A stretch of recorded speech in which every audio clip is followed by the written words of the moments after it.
Hello, everybody. Good evening. Welcome to the show, and all of you special visitors. You know who you are. Welcome to the show. I'm not going to look at any chat or anything, so I don't get distracted by anything you say. But my name is Stephen D. Kelly, and this is the Stephen D. Kelly Show. And we are Truth Cat Radio, the one and only www.truthcatradio.com. It's Thursday. It's, what is it, November 6th, the day after Gunpowder Day, Guy Fawkes Day. Guy Fawkes was a Catholic, apparently. Yeah, I know, you UK guys. That I was uh,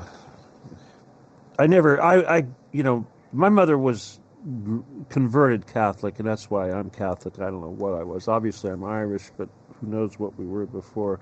Anyway, so yeah, I'm still considered Catholic. Yeah, special visitors. I wish I could turn this off so I don't have to see it. I'm just gonna close my eyes and not look at the screen. Anyway, guys.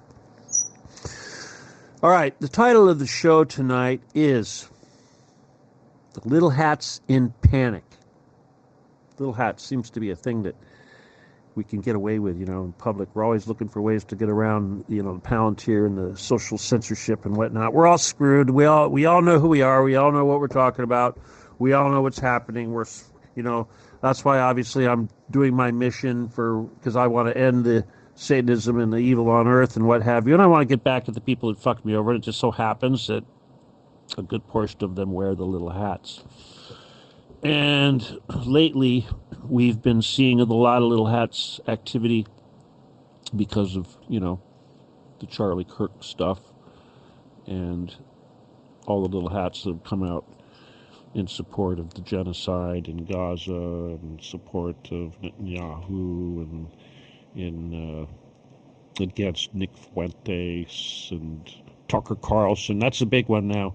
Tucker's not MAGA. Did you hear it? Have you heard? Tucker's not MAGA. No, I'm not. I don't consider myself MAGA. Obviously, I think MAGA is short for maggot, but it's also it's demonic. All right, people. It's like magician. Hello.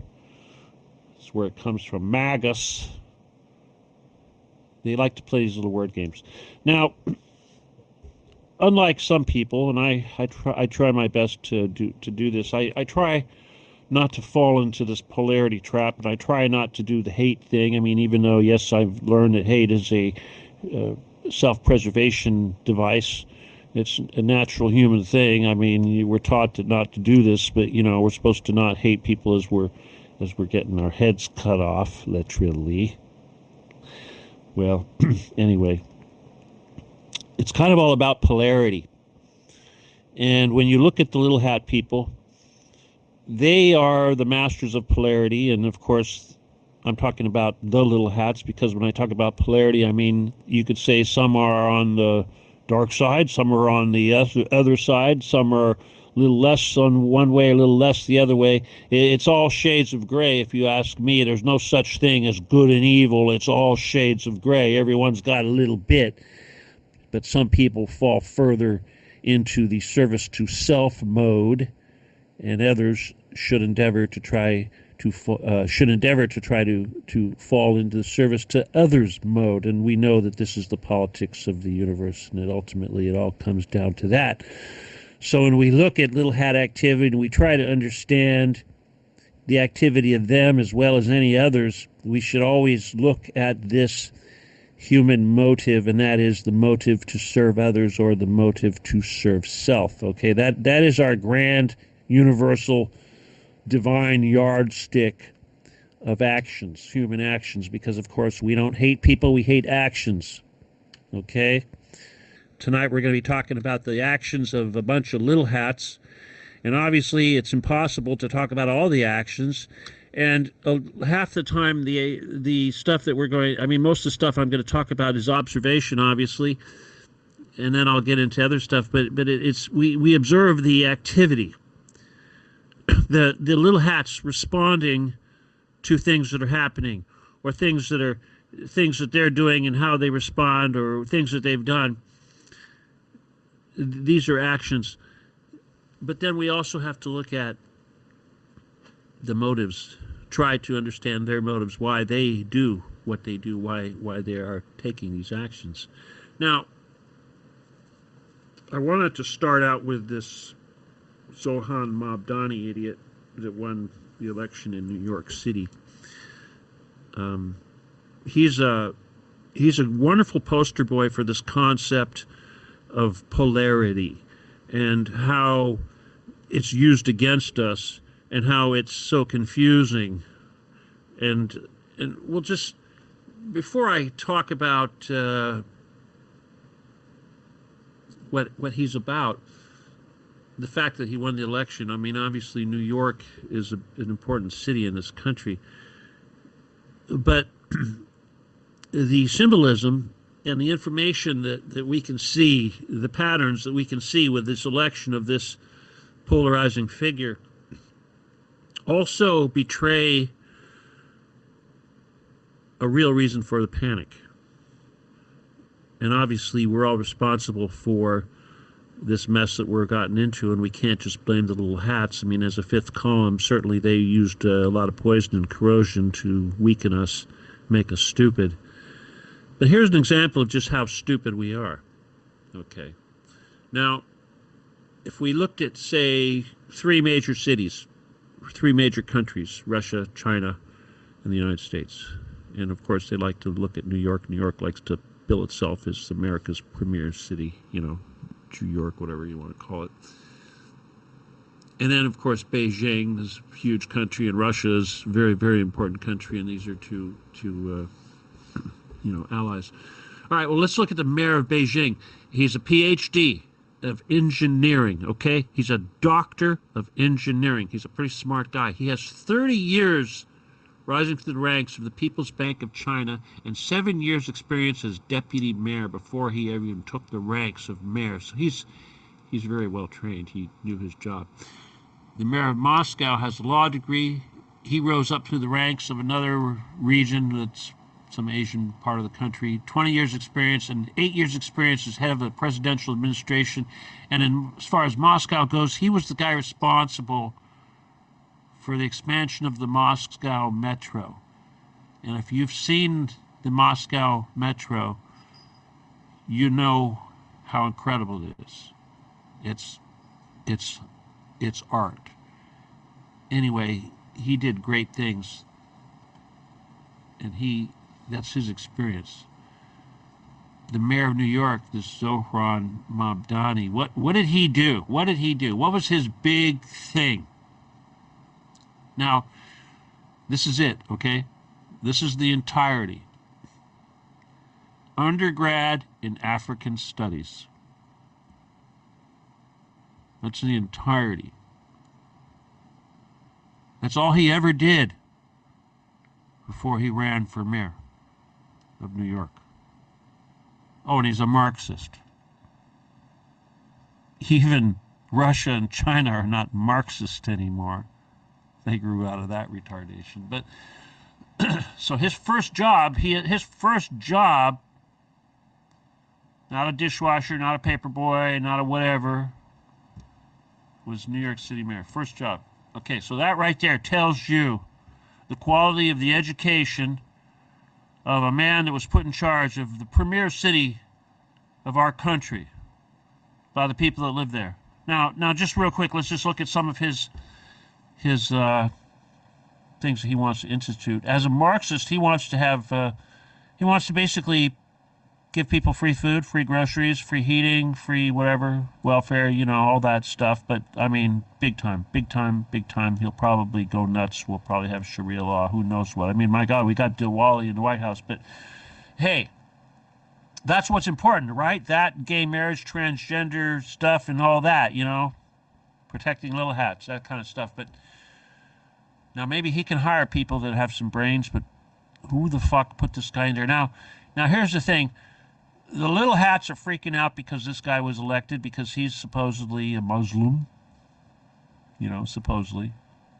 Arabic, whatever. Never mind his his grandfather was Jewish or something like that. I mean, hey. But yeah, he's kind of like that guy that runs Syria now that's supposed to be Muslim, but he's probably Jewish too. Anyway, um, so yeah. Now, but again, the little hats, they're fleeing. They're, oh, we're never going to, in Israel, they say, oh, we're never going to come to New York. And yet at the same time, who got the guy elected? Alex Soros. There's his money. Let's see. Chabad Lubavitch. Okay? Chabad. Seriously, Chabad. These are the Jews that run the world. They're the ones that run the Intertel Mafia. They're the guys that are, the largest Jewish group in Russia. They're the guys that pretty much run Ukraine. They're the guys that always stand behind the president in the Oval Office when they're elected. But this time around, they're not just standing behind the president in the Oval Office. They are the president in the Oval Office. People don't realize Donald Trump is a fucking Chabad Lubavitch Jew.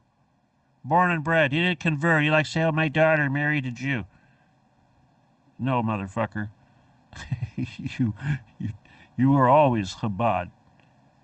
This crypto shit is ridiculous. He sure loves that crypto. Anyway, it's like getting back to that whole business with the little hats freaking out. You know who else they're freaking out? They're freaking out over Candace Owens, because she's one of those young voices that the so-called conservatives that, will vote for protecting Israel all the time.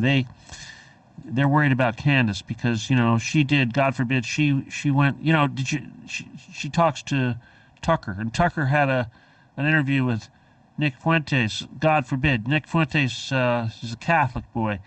I don't know what Candace is. I got a feeling she is too, but female Catholic, that is. But the point is that even silly Candace, who cut her teeth supporting Donald Trump like so many of these people, Charlie Kirk,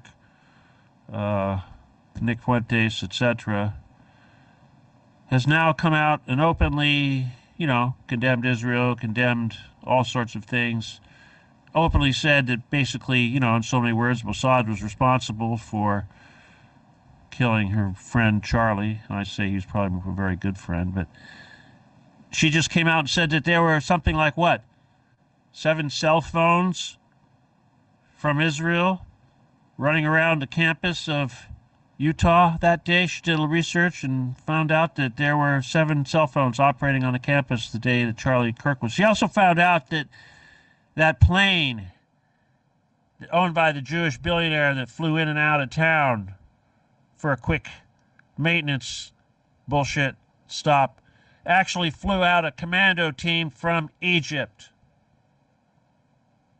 who they flew in and then they flew out. But when they flew out, the commando team was still there. But after Charlie was shot, they flew out again. The commando team was not there. Probably took their Israeli cell phones with them. Anyway, point is that we all know what fucking happened. I'll tell you what didn't fucking happen, because here's another thing that, they just won't answer. It's like another question Candace made. That is, she says, she's talking to Donald Trump, saying, Don boy, you're a hunter. You know a little bit about bullets and calibers and guns. Do you really think a 30-06 projectile went through Charlie Kirk's neck? Do you no, never saying. We all know a 30-06 did not shoot that man. It's not a 30-06. It's probably 22 caliber, very close range. Could have been a drone. Could have been one of the hitmen from Egypt or who knows what standing in the audience. But point is, it's fucking insane that the FBI, Kash Patel, etc., won't tell the truth. And we're supposed to believe the 30-06 from that old hunting rifle from 200 yards away made that hit, and yet there's no bullet recovered and no autopsy. And come on, fucking shit. We all know, anybody that has ever had a 30-06 knows that it would have taken his fucking head off. That hole in his neck would have been fucking huge. That it would have been a very definite path of that projectile with very little obstruction. It would have been very easy to retrieve afterwards.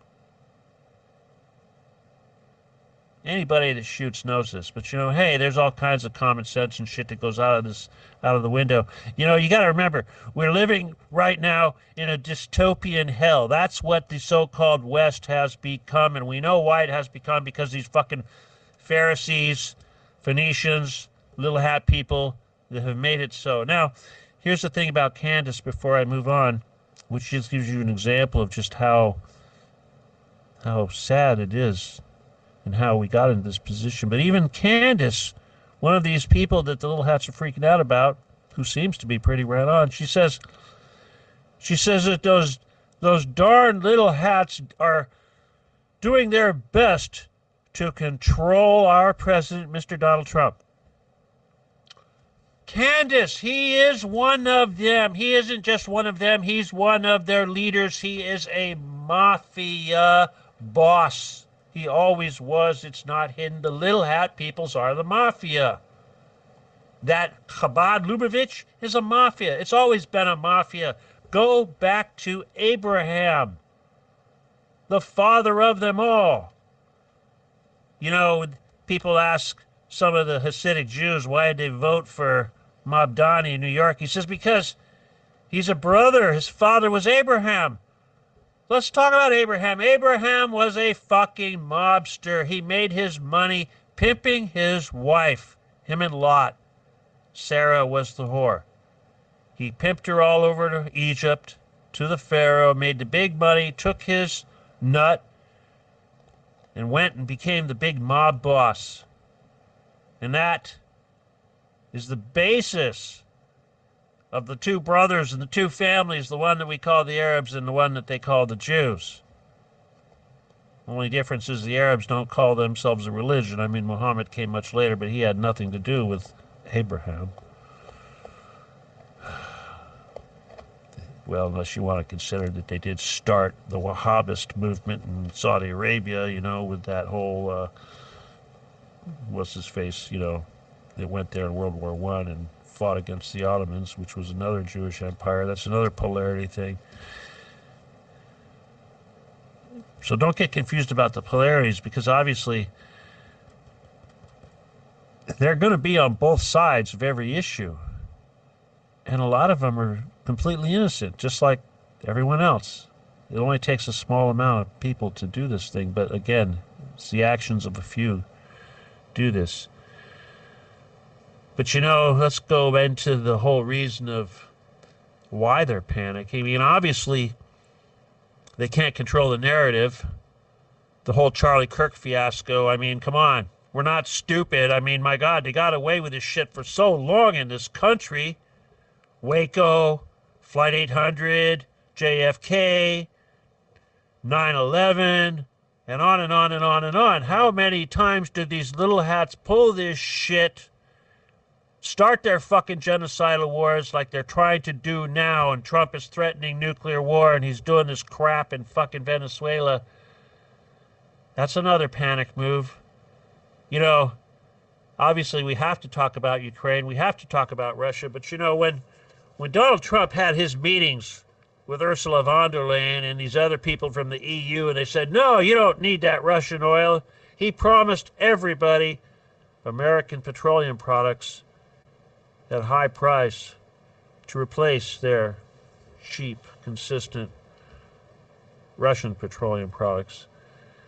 But he made so many promises that he exceeded the entire quantity of oil available in the United States. So what does that mean? That means he's got to invade Venezuela and take their oil and whatever else they've got, rare earths, whatever, that kind of nonsense again. And he wants to do it. I mean, they're holding back and saying, no, he's not going to do it. He's not sure. They want to think if maybe this guy will step aside. Of course, that little Jewish bitch Machado, yes, she's Jewish, but then so is Maduro. Does it matter? There's that polarity thing. But she's just licking her lips, and she's saying, oh, yes, Venezuela, it's got Hamas, it's got Iran, you name it. Hamas is building tunnels there. Yes, they're the ones doing the drugs. I know this for a fact. How does she fucking know? It's just like Charlie Kirk's girlfriend well, not her girlfriend, but no, it was Kash Patel's girlfriend, you know, the Mossad agent that we're not supposed to call Mossad because, you know, that's putting her life in danger. And remember, according to Kash Patel, the guy that screams at people if they try to get the truth about Epstein, he says, that woman, don't call her Mossad because she's done more for America than most Americans alive today. And I'm thinking, what? Are you talking about Israel? Motherfucker? Seriously, with your little pagan thread thing on your wrist? You know, you little honeypot. Don't call her honeypot. But you know what that little honeypot said? She says, you know what? There's going to be, oh, did I say false flag? I was going to say false flags, but no. She said there's going to be terror attacks happening in the United States. How would she know that? Who the fuck is she? Is that what Kash Patel means when he says that she does so much for the United States? She provides intel? How does she do? Oh, that's right. She's Mossad. No, wait. Don't say she's Mossad. Well, even if she was Mossad, that doesn't make her a honeypot, does it? I mean, no. She's not like, you know, Epstein, that entire fucking operation that is not going to ever go away that Donald Trump is firmly in part of. This fucking Mossad, little hat, Zionist, Khazarian mafia bullshit is not going to go away. But again, don't blame it just on the little hats because some of those people have SS and swastikas and they do Sig Heils to a Bandera. Okay, they don't know any better because, again, people are stupid. Just like Trump calling himself a Christian, we have ultra-Orthodox Jew actor pretending to be a Nazi running a country of Nazis. But hey, if you knew anything, you knew that they created the Nazis. The Illuminati created them, and they created the Nazis. It was a way to achieve a method and a means. It's all part of that polarity shit that they wield against us. Yeah, you know, Hitler? Oh, a veritable Hitler. Yeah, everyone's a Hitler, except that, what was it? He's a product of a Rothschild. I mean, come on, people. Seriously. It's like the Queen, or the so-called royal family today. Come on, people. They're little hats. They're little hats. It's all those little hats. But I'll tell you, the kingdom of the little hats is in trouble. Israel's in trouble. The heirs of Solomon, they're in trouble. You know who else is in trouble is Ukraine. It's in big fucking trouble. Big fucking trouble. And as Ukraine goes, the West goes, and we'll explain why, because, you know, the United States fucked up many, many times, and we could say we fucked up, or you could say it was intentional, and you could say that even though it hurt us, it served many motives and many purposes. And yes, many of these purposes conflict, but that is the nature of our enemy, and they use that very well to keep us confused. But sometimes it blows back on them, and it doesn't fucking work out. And they freak out, and they have to get more serious and try to institute a nuclear war that hopefully isn't going to happen. But the world is changing, and I've got some big stuff coming here real quick. But first, before I move on, I just want to remind you that this motherfucking bastard Donald Trump shook hands with a motherfucker that is killed personally and chopped heads off of Christians in Syria. Head chopper. Fucking ISIS motherfucker that runs Syria, and yet the United States, not only did they take away the $10 million bounty, but they're actually asking him to help us fight against ISIS.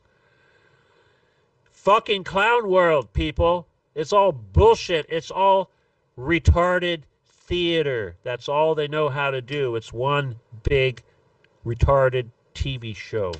It doesn't make any sense. Well, what else did this clown do? He's looking the other way as Christians are being slaughtered in Nigeria, but he sure wants to get involved in Nigeria so maybe he could steal the oil, kind of like he wants to do in Venezuela. Yeah, Nigeria's got oil too.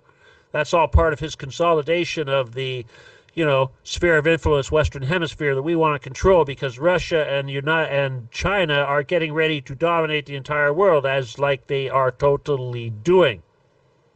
And what have we got? We've got the AI bubble. And guess what?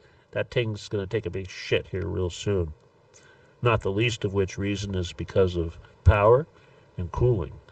It's amazing when I hear about the amount of water required to run these massive AI data centers that they're getting ready to build, you know, millions of square footage of data centers in the United States all over the damn place, and they're going to suck all the fresh water from the local area wherever they are.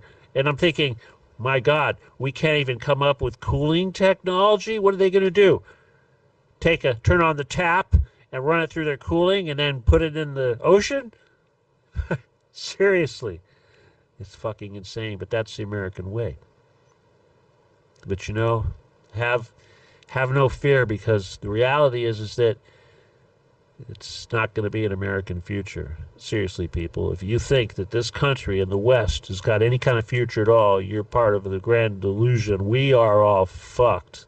Seriously, if you haven't figured that out, we're all fucked. Maybe in Germany they're starting to figure it out. Hell, my God, they're going to start giving away food in New York, and people are going to go flood to New York to get the free food. Seriously, Marxism, it's a good indicator of how fucked we are. And our key city became a Marxist haven. But let's not bitch about that. Let's talk about the future. And the future right now is Russia, people. And I'll tell you, for one thing, I don't care what you think about Russia and their methods and whether or not you hate Orthodox Christians or you love them and you rather kiss the Pope's ass, or you're a good Protestant, you like Martin Luther. But even Martin Luther says if he was going to baptize a Jew, he'd take them to the bridge over the River Thames. He'd tie a stone around their neck. He'd toss them in and say, I baptize you in the name of Abraham. In other words, fuck you. Go to your pimp daddy. You know who else is a pimp daddy? Donald fucking Trump. How is it that nobody mentions the entire Trump empire was built on prostitution? And that money went into slum lording in New York. You know, that wonderful gem that's now a Marxist paradise. Well, fuck Donald Trump. He won't solve my problems. He obviously doesn't give a damn about saving children. Well, anyway, let's get back to the Russians and the Chinese, you know, because, you know, you think, now I got to remind you guys, I'm old. I've seen a lot of stuff. I've seen a lot of false flags. I've seen wars. I've seen buildups to, you know, Kuwait, Afghanistan, you know, what have you. Hell, I grew up during the Vietnam War. I've seen shit, okay? But I'll tell you something. I think I know a little bit about tactics, and I think I know a little bit about weapons, and I think I know when the United States is fucked. And yeah, I know we've got some Tesla technology and sure and all that stuff, but you know what? This Poseidon fucking torpedo, okay? Poseidon fucking torpedo, all right? And that's not even half of it, but let's talk about that thing first. That is a doomsday weapon that we have no control over. It can operate at any depth. It can operate indefinitely because it has a nuclear reactor in it, and it's a very small nuclear reactor, 100 times smaller than the nuclear reactor of a submarine. Okay, 100 times smaller.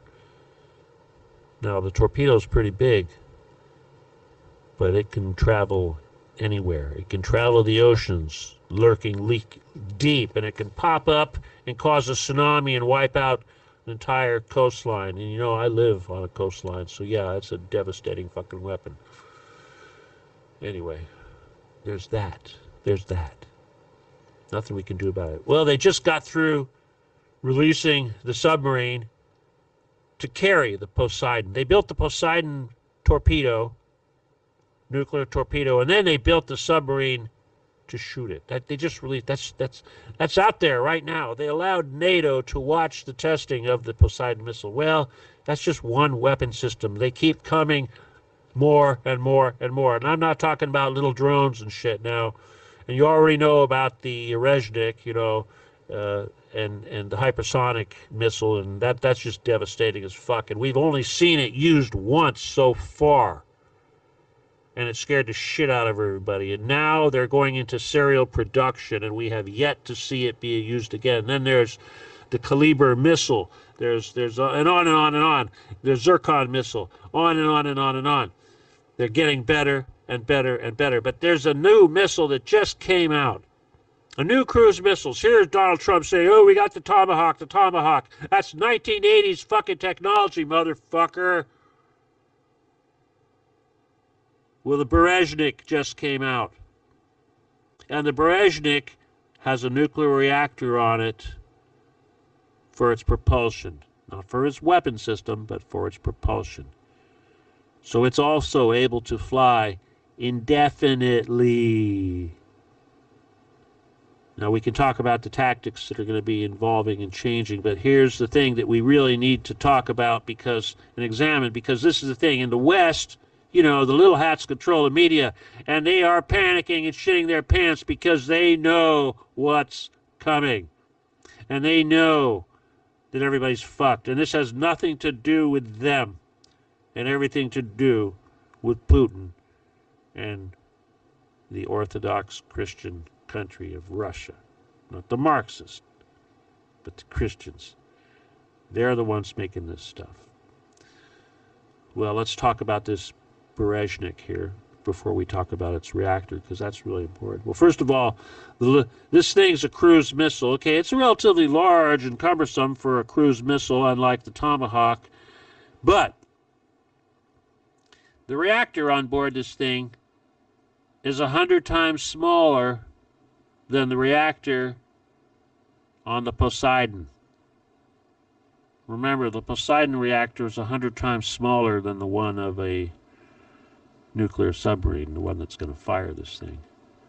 Well, the reactor that powers this cruise missile is 100 times smaller than the Poseidon. That makes it 1,000 times smaller than the reactor of a submarine. That means it's really fucking small.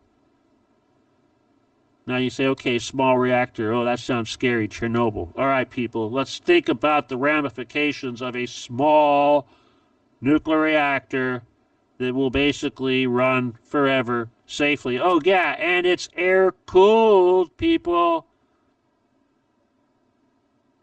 This is important. Why is this important? Remember all that water getting sucked dry for cooling all those, NVIDIA chips? They're going to go into all that AI and those data centers. Well, you know, the Russians and the Chinese, they're making their own AI. I mean, maybe you've heard of it, but they're also getting better and better at the chips. And I'll tell you, I know a little bit about chips because, help, I fucking gave you guys, I made this country able to make the shit that we have today in the 80s. And you guys are still sucking off that technology from way back when. We haven't hardly moved on for shit. And the Chinese and everyone, they're catching up. And like I said, I remember Russia when it was the Soviet Union because I went to their convention, their 60-year anniversary of the Soviet Union over at the LA Convention Center, and I saw all the wonderful things that they were proud of after 60 years of Soviet communist control of the country. And I'll tell you, back then, one of their computers, the same thing, the size of an Apple Mac back in the 80s, well, it was the size of a desk. It was pretty big. Okay. There was all sorts of other things, but you know what? A lot has changed, not the least of which is jets and submarines and nuclear reactors and all these things that we make more. Hell, they're dominating us. They make more shells and more weapons than the entire West combined by a factor of 4. They're releasing new stuff all the time, but what's really, really, really important is this fucking reactor that's going into the Bereznik, whatever it is. I'm probably pronouncing it wrong, but here's the point. The future always is based on technology that is developed for military production. And this one thing is going to completely change everything and make Russia in control when they field their weapons. There will be nothing safe from these things. A Poseidon that can jump out of the deepest depths of the ocean at any time it wants. It can be lurking in the Marianas Trench. What are we going to do? Nothing. There's nothing you can do. our radars. We have all this money that we spent on early warning systems. You know what? This Brezhnev missile, it's going to fly around it. It doesn't care if it's got to go over Antarctica and all the way around the world to bypass some defense system. It's got all day. It doesn't worry about fuel. It'll get there. It can fly at whatever height, low level, whatever it wants. It doesn't have to be fast because it's smart and it can avoid threats. How are you going to defend against that? You can't. The United States, what do we have? Well, we have our submarines and our missiles, Minutemans and Poseidons, whatever we have. And they are old technology, and they fly with known ballistics. They fly in parabolic paths. Turkey shoots for SS-300, 400, or even Buks at this point. Russia could basically shoot down anything we fire at it from a submarine or otherwise heading towards important cities, especially the likes of Moscow, because they have got the best air defense anti-ballistic missile system in the world. Remember, we signed all these treaties a long time ago not to have that, and we didn't worry about it because we figured we had this great Air Force and Star Wars and all this shit. Well, it doesn't matter anymore because we can't stop an Brezhnev missile. We can't stop any of these hypersonic missiles. And here's the thing about all the new technology that they're developing. Even this nuclear missile, this cruise missile that they developed with this tiny, tiny reactor, it will soon also be hypersonic. Even North Korea just unveiled a hypersonic nuclear delivery warhead. We can't defend against this shit. Okay? They're lying if they say they can. Now, I know how the Tesla stuff works, but I also know that these little hats that control everything, they could turn those defenses off. Star Wars only works if they turn it on. They want us dead. Remember that. Well, again, back to this little nuclear reactor. Did I mention it's tiny? It's safe. Runs forever. It's air-cooled. But let's say you need to go somewhere. Let's say you want to make a vehicle like a submarine, a small submarine, or whatever, a drone, anything. They can put this power plant in anything, including civilian vehicles, which it will come to. It can power homes forever. Okay? Forever. Now, before I go into all what that means, the details, consider this. They don't have assholes telling us that they can't do this, and they're doing it, and they've done it. They've beaten the world with this technology. They've done it. Rosatom, these are the guys in Russia. Putin gave them all medals for developing this tiny reactor. And people, who needs gasoline? Who needs oil? The fucking power of the world just changed overnight. Just changed. Just like that. And no one's even talking about it. Gas in your car, you're not going to need it. Your planes, your jets, whatever. They're all going to do this. Hell, China just unveiled the world's largest cargo container ship that runs on a thorium salt reactor. The largest cargo ship in the world runs on a reactor, thorium salt reactor. Wow, what have we got? Hey, we got a guy running New York as head of Africans, took African studies his whole life. Hey, African studies, what the fuck is that? It's not like they have, written history or anything. I guess they could make stuff up. But anyway. So yeah, this nuclear reactor, people. Just free power alone. Hell, You could be sitting out somewhere in Antarctica and you've got this little tiny reactor and it's heating your home and providing electricity and you don't have to go out and put oil in it or anything and it's doing everything. It's like, wow, but it's only power, it's only reactor. Well, you know what? There's China. China's getting involved in there. You know what they're going to do? They're going to take their electronics and their expertise and their far-thinking engineering. I mean, my God, a PhD of engineering is the mayor of New York compared to the dude that took African studies his whole life. Seriously. Seriously, people? We're stupid. They laugh at us all the way to the university while they're saying, fuck you, we'll show you. They're showing us right now. What are we going to do about it? Start a nuclear war? Defeat them in Ukraine? Ain't happening. Dimension oh, I can never say it right. Provorsk? Anyway.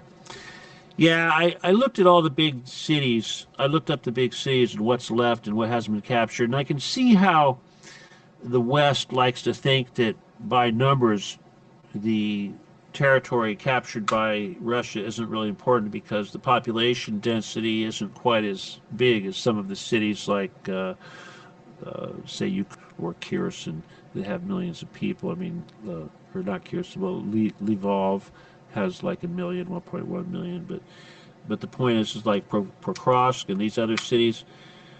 This is what's left of the Donbass. It's effectively they're in control of the Donbass, and there's lots and lots of soldiers that are entrapped in multiple cities right now, and they're closing. You know, they're mop-up operations. They're going house to house and basically eliminating what's ever left. And of course, this is a big problem for America because a lot of those troops are not just American mercenaries, but military personnel, CIA personnel, because obviously the CIA, you know, mafia, little hats, they've got their fingers, you know, their little greedy fingers in everything. And in Ukraine, I mean, they're going to do everything they can, but you know, we just lost.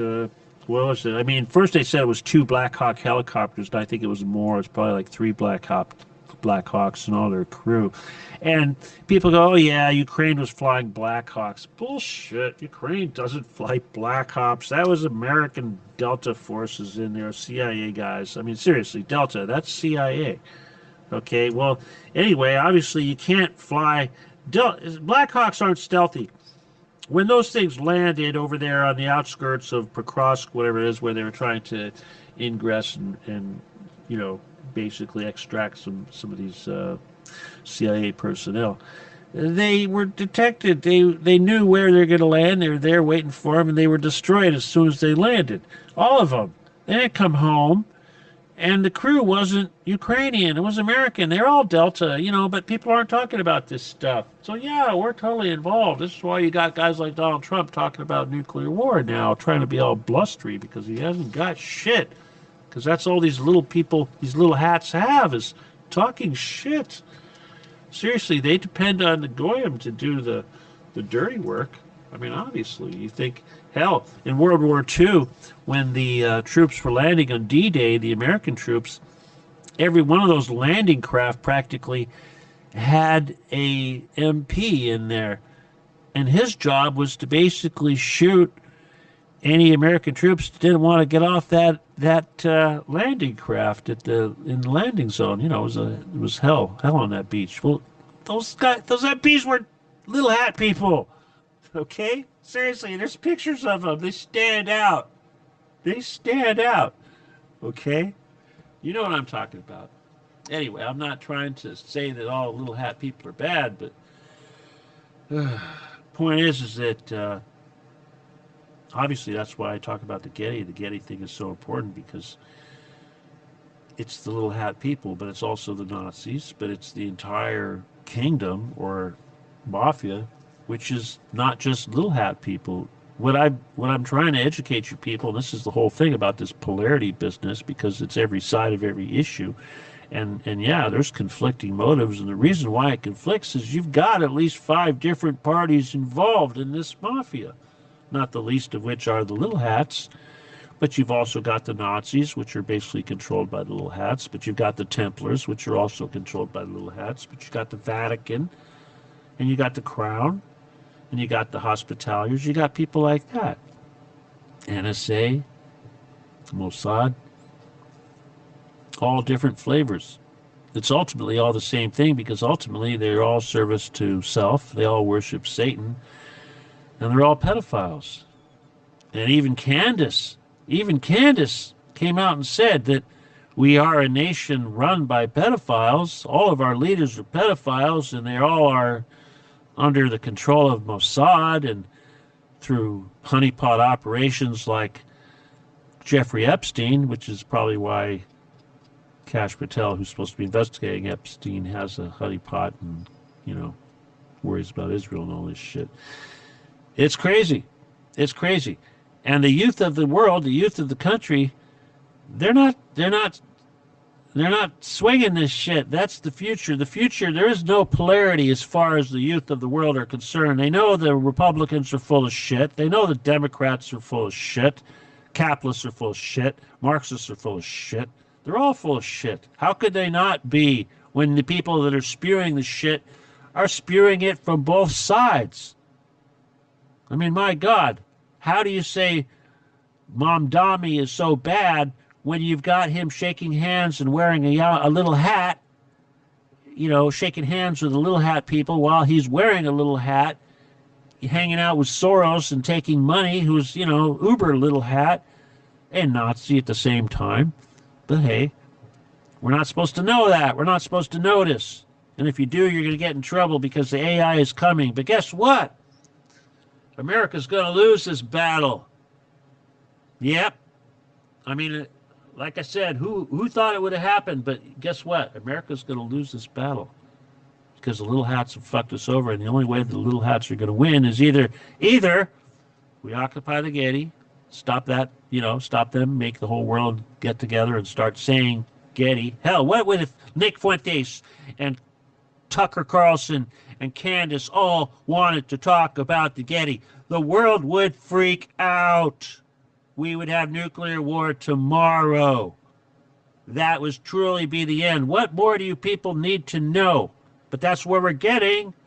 Hell, this week I saw Sasha Stone, whatever his name is, that idiot talking, I don't know who, transgender Satanist, talking about the Getty. Doesn't mention my name, motherfucker, but hey, you can't talk about the Getty without mentioning me because otherwise it's going to be bullshit. Just like these assholes that say, yes, the white hats, trust the plan, children are being rescued. Bullshit. I have not seen Gordon Getty being let off in handcuffs yet. Or Donald Trump, for that matter, who is also a pedophile. Candace, hello. He's not just a little hat mafioso, he's also a pedophile. They all are. When you say the people in control are pedophiles, guess what? That includes your beloved Donald Trump, too. He's not a white hat. There are no white hats, people. We are the white hats. It's really important that you all learn that because, my God, seriously, people, we are the white hats. And, if that you think that means that we've got to go out, we've got to, get guns and occupy and all that march. No, that doesn't mean that at all. I mean, ultimately, yeah, it's going to get physical. Ultimately, sure. But first, we need an overwhelming majority. I mean, my God, if the day ever came that we had these so-called influencers and these people that really freak out the little hats like Candace and Tucker and what's-his-face, well, we don't have Charlie anymore, but Fuentes, Nick, if we had those people talking about it, hell, Ian Carroll, take your pick, any one of these people that the little hats hate, if any one of them started talking tomorrow about Getty, life would be so much better for me. You know what? I was going to start the show out and tell you guys that, yeah, I'm kind of starving. I'm actually seeing, I know BMC, I don't like to admit this, but I can see my fucking ribs and where my pecs are supposed to be. I'm like fucking Auschwitz, it's not cool, but Jose came here Friday. He bought a pizza for me, a large pizza, and I've been eating that pizza. 4 days I've been eating that pizza, but no. So yeah, it's starvation's not hip. I mean, whatever. So do me a favor, people. Get a hold of Tucker. Get a hold of Candace. Get a hold of Nick. Get a hold of any of these people. All these people are so brave fighting the little hats. Get them to say Getty. Because that's the reason why they won't say Getty, because this is how we get them without having to mention that they're little hats, because they're not just little hats, they're all kinds of things. But this is their home, and this is their satanic hideaway, and this is their secret weapon. According to their protocols, the learned elders of Zion, this is their secret weapon. It always has been. The undergrounds, the metropolitans, those secret passageways and tunnels underneath our western capitals, which when the time comes, they will blow up into the air along with all of our resources and treasure. Archives, I believe is the word they use. Anyway, point is, it's all out in the open, okay? It's all out in the fucking open, and the more people start talking about this Getty shit, I don't care if I live or die, but if I die tomorrow and it causes more people to start talking about this Getty shit so that the little hats freak out, then we've done something. Because remember, it's not just the little hats, but it's only going to come crashing down when this one thing happens, because everything else is bullshit. Okay? It's just like talking about all the crimes of the little hats. We could do that all day. Instead of doing that, why don't we just go to where they store their treasure and where they keep their throne, and let's take that shit over and shut them down, because once we take it over, they work for us. We will own them. We will own their gold. We will own their technology. When we show them that we are stronger than the people that they're afraid of, then they will know they need to start kissing our ass. That's the answer, people. The whole world is going to be doing it eventually. We are the fucking Jedi, okay? They are the Sith. The whole universe is watching, and we are the white hats. We're the saviors. It's up to you to do the right thing. Speaking of doing the right thing, if you want to help me eat, please use my PayPal. It's StephenKelly714@yahoo.com. Yeah, I know, it sounds like grifter bullshit, but no, it's bullshit. It's just I am starving and crap. My God, I don't have crap. Seriously, this such situation sucks. You know, if I was making $100,000 a year or something, I could go live somewhere myself. It's expensive where I live, and no, I don't need some sugar mama to come along and feed me gruel on my last years of my life. Come on, bullshit. This is where my kitty cats are and stuff. So they need to get fed too. Anyway, but yeah, the PayPal is StephenKelly714@yahoo.com, and that's PayPal, and you gotta say friend or family, or I will send it back. I do that all the time. It doesn't matter how much it is. I can't pay taxes on that stuff. I'm not a business, so.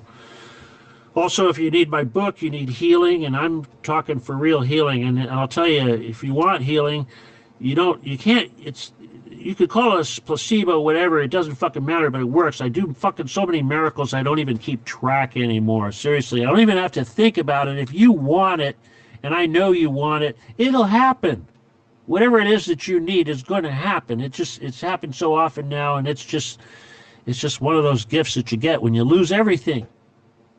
And you devote your life to serving others, which is how you get ahead in this world. It's how you get those skills and have those great energies. But anyway, if you want to help me out like that, or get the book and all that, the email is lost17gun@aol.com, and that's not for PayPal, that's just for correspondence. And of course, join the group on Telegram, which is Occupy/Stephen D. Kelly. Of course, shout out to the guys in Tinfoil Hat group who mock me all the time, but you know what? I don't give a fuck. I'm so, seriously, after fucking with the CIA way back when, there's nobody that can bother me. My daddy died. When my daddy died, I realized there was nobody in the world that could insult me, because I don't give a shit about what anybody thinks. You think that's arrogant? Well, you know what? If I had people coming up and saying that they're doing the Getty shit like I'm doing, if it wasn't all in the whole world talking about the Getty because of me and it was because of somebody else, I think that would be great. If there was somebody before me that I could be a fucking hero and be a hero for, too, or be my hero, that would be awesome. My heroes are dead. Okay? Bill Cooper, Phil Schneider, Gary Webb. Those are my heroes. Charlie Kirk is now my hero. Okay? If you die, if you take a bullet for the cause, you're a martyr, you're a hero. And you got to be willing to do that. You got to be willing to die before this shit's going to happen, just like that young girl, Sophia, what's her name? that fought against the Nazis, the White Rose Society. She was a hero. She gave up her life, but she knew that somebody had to do it. It's got to be us, this little tiny amount of people. We're the ones. We know who the enemy is, but we can't go down talking about them. We got to focus our energy where it should be focused. And that's the Getty. All right, you guys. It's about time for me to get out of here. Like I said, I'm going to just play some music here before, for like 9 minutes or so, and then it'll loop if you want to listen to the recording. Once again, if you want to donate, of course, it's StephenKelly714@yahoo.com, and friend or family only, and join the group on Telegram, Occupy the Getty /Stephen Kelly, and that's about it. Okay? All right, with that, I'm going to remind you all that this is the Stephen D. Kelly Show, and we are Truth Cat Radio, and I am Stephen D. Kelly at www.truthcatradio.com, and it is still Thursday. It's now 6:56 p.m. here in La Puente, California. It is November 6, 2005. I'll talk to y'all soon, God willing. Next week, maybe. Right? All right, with that, good night. God bless. Adios. And goodbye.